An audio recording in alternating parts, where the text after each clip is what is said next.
Bonjour, bonjour le groupe. Je voulais faire une petite intervention parce que depuis Nabandi Koyoka Batu, Oya Lobby, concernant ce qu'on est en train de vivre actuellement, Namboka Nabiso, Ezali passe. Eza passe pourquoi? Parce que je comprends parmi ma intervention, Toza Kobo Sana et Sikanini, problème Ezali. Ce problème concerne tout le monde. Tout le monde comment? Il a pas cet exemple. Oh, nous sommes infiltrés, nous sommes infiltrés, nous sommes infiltrés. Mais quand nous sommes koyoka, batu bazolo ba toza infiltré. Mais toza na mémoire courte. Il a pas cet exemple. Nous sommes venus avec les Rwandais ici. Tango bayokanite, abengane ki tous les Rwandais, tout le monde était ici. Abengani tous les Rwandais ici. Donc, ata Rwandais moko tikalaki na unité ya armée azate. Je crois que mutumu ako contredire ngai azate. Bao basalaki teti, bakufaki awa, tobomaki bango, totumbi bango. Barone nyonso, bao bandimaki kokende dans le bon, bakendaki na avion na James Kabarebe. Il y avait aucun Rwandais. Mutu moko akiki kokosa ke o Rwandais atikalaki non. Po bango nyonso bakufaki awa. Bao batiaki batetu. Na ba unité nyonso ya armée Rwandais atikalaki te. Rwandais aye kozonga ndenge nini? Tozalaka na mémoire courte te. C'est à partir ya Sun City. À partir ya Sun City nde bango ba passé tango bakei babandi rébellion na bango RCD. RCD ezalaki uniquement ya bango. Mais ils ont utilisé nos frères. Banani, vous connaissez les noms. Je n'ai pas même le temps de citer Bano wana. C'est connu de tout le monde. Tango ekomi ke dialogue intercongolais esalemi na Sun City, je crois batu nyonso bapoliticien nyonso bazalaki na Sun City, babelligérant nyonso bazalaki na Sun City. Mais c'est là où il y a eu des problèmes. Tango bayokani kuna ba accord na bango politique, voilà ba groupe armé zala ba groupe nani politico militaire, Jean-Pierre Bemba na MLC tout clarifier biloko mususu. Il est venu avec ses Rwandais qu'on connaît d'abord, le général Mustafa Mukiza ayaki na composante MLC na suite na Mobimba. Paix à son âme, il est déjà décédé. Le général là est déjà décédé. Mais bande na ye nyonso batikala bazali connu de tout le monde. RCD de son tour, Onosumba Zaki président RCD, une semaine avant Baya Awa, Balongolo Onosumba, Bati Ruberwa. Et ces gens sont venus ici, Nabande Konabiso, Bayaki na Barwanda. Les Ondekane, les Tangofor, les tout comme ça, étaient avec ces Rwandais. Baya Awa na Barwanda wana. Bonnement, ouvertement, avec les regrets. Roger Lumbala, son chef d'état-major, c'était Jérôme Kakwavu, le général Jérôme Kakwavu. Avec sa bande, c'est un Rwandais, connu de tout le monde. Bien qu'il a fait l'armée zaïroise, mais c'est un Rwandais. Il était à 31e brigade, para, la deuxième république. Puis, tango a changé nani unité a commis gendarme. Na niveau ya Goma, Butembo, Beni comme ça. C'est connu de tout le monde. Avec sa bande, tout au Bazaki naï, Barwandais.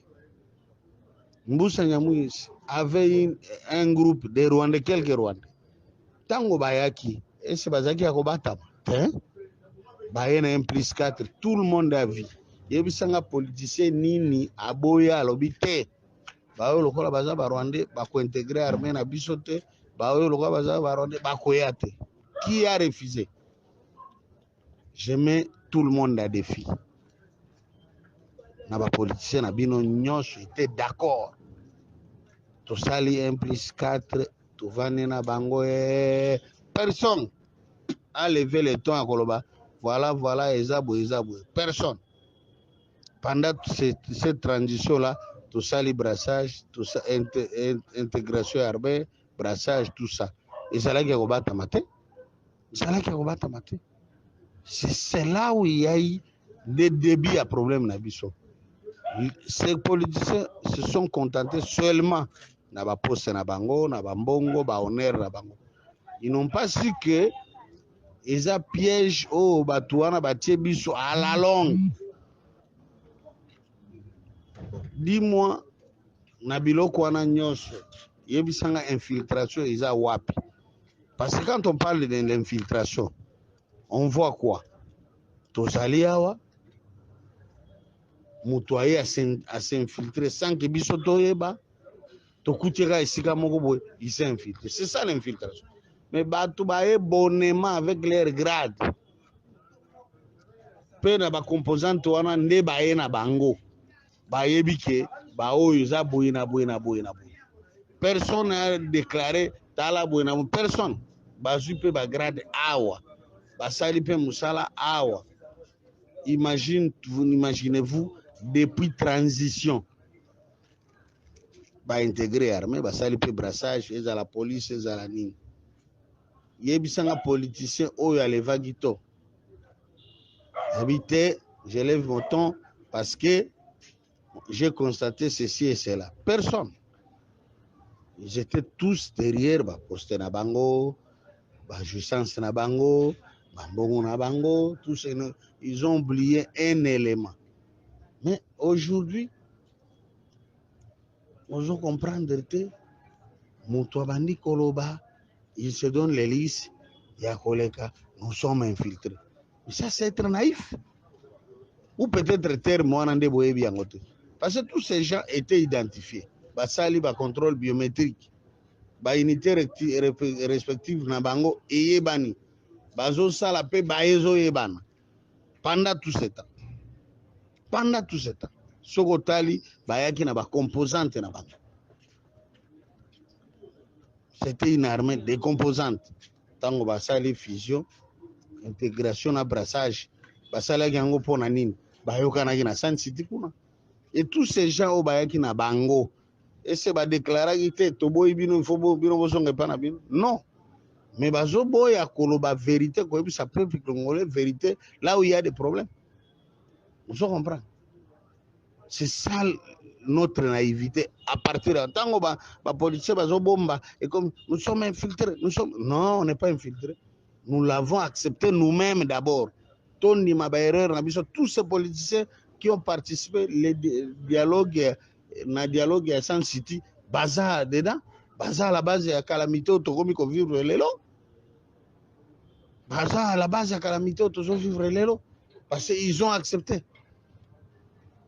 En passant par là, le ministre de la Défense, il est de quelle nationalité? Parce qu'on le connaît, il était d'abord médecin à Jekamine. Il était civil. Tant au musée à Bengani Bango, moi je l'ai vu. Il était médecin civil à la Jekamine. Personne ne peut le contexter. Tant Wakimi, Aye Koyana, formé RCD, Anthony militaire comme colonel médecin. Colonel médecin. À ce grade de général, à l'époque de Kabila, à ce grade de général, payé, payer pension. Mais les lots, on l'a récupéré, pour à la ministre de la Défense. Non, on a qui ministre de la Défense. Ce n'est pas nous-mêmes. Les chargés des opérations, il y a état-major général, sous-chef d'état-major chargé à opération, Obed Rubassura. Moutou PC fonctionne. On doit payer ces fonctions en an parce qu'il y a eu mise en place au Salamaki sous Fachi. Ministère de la Défense, Nani Opération, et quand quelqu'un dit il y a 90% armés, généraux, il y a Barwande. Mais vous êtes malade? 90% c'est quoi généraux? Donc, généraux, combien pour que nous 90%? Il faut parler de ce qu'on maîtrise. Les généraux rwandais basali, mais pas 90%. Bakozalami ko les kabiso ba congolais ba kolombo kandegeni. Donc saute, on ne connaît pas les informations ou bien quoi? ils sont 90 généraux. Et si nous avons 100 généraux au Congo, et s'ils sont 100 généraux, c'est plus. Mais sauf que, biso moko nde toza kosambrier, querelle inutile, tout ça. Au lieu de se mettre ensemble, kotala, direction eza nini. Mais toza kosambrier, tout. Ce qu'on a tout ni nanu, faute ya wana, ezali banani. Biso moko nde tosali aventure wana, parce que to permettra ki yango, bango bazali un objectif na bango, mais chez biso sikoyo, to permettre yango ba profiter siko sima ya likambo wana. Na ko profiter sima ya likambo wana, on ne saura plus dire quoi que ce soit quoi. Or, il faut to vendre, to réfléchir. Au lieu de penser, voilà ceci, Babylone mot terre à terre. Non. Et ils sont en train de penser comment nous faire du mal. Ils le font chaque jour. Appuyés par les Américains. Appuyés par les Américains. Quand ils font cela, ils n'ont jamais eu sanctions. Jamais. Bah, sanctionner en Rwanda. Bah, condamner en Rwanda par rapport à ce qu'il est en train de faire. Donc, nous devons changer. Total et politique. Non. Ces Occidentaux, on est fatigués. Centrafrique. Bajoaki Mokano na bango.